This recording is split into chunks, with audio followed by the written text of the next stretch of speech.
Who were some of the early players in creating Cedar City and creating Iron County, and what roles did they play in creating the communities themselves, the community itself? Sure. So George A. Smith, who was a member of the Quorum of the 12, is the one that leads all this. Parley P. Pratt will come down as the early explorer, but then he's going to be killed in Arkansas a few years later.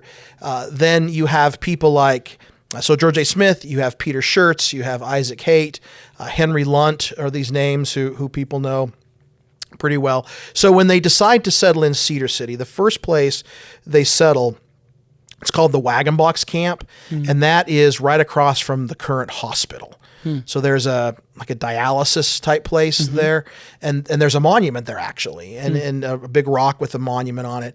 And if you look at it, you can see that it's kind of a sheltered J on the cliffs behind it. And so essentially, they took their wagons, took their wheels off, used the wagons as a home, and they built these kind of brush shelters that look like U's in front for their campfires. And that's the first place they stayed. They weren't there that long because they realized that if there was some kind of attack by other people, Native Americans, whatever, that they could just throw stuff down them from the top of the ridge. So they decide, like everyone else, to build a fort. So they move to what they call Cedar Fort. And Cedar Fort, I-15 cuts it in half. It's by the old Coke bottling plant. I think they call it Fort Cedar. Now there's a development that's there. But that is where they first had the bigger settlement of Cedar City.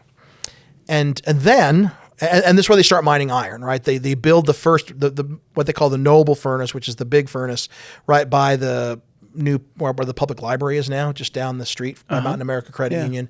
They build that there, and they begin this process of mining iron. When they smelt it the first time and they make their nails and things, they have a rider take some up to Salt Lake, and Brigham Young dumps the crate out on the tabernacle pulpit and is like, "We have this is amazing," right? Yeah.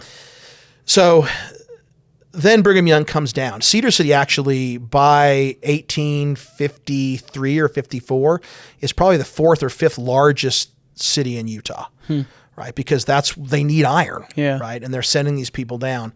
So Brigham Young will come down. At this point, Isaac Haight is he's the mayor and the stake president and the commander of the Legion.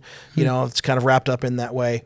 And Brigham Young looks at the fort. He walks up to the hill a little bit, and he stands right about where, right across from the Elks Lodge, right behind Lynn's. There's the TDS building, and he puts his cane in the ground and says, "You need to build up this way."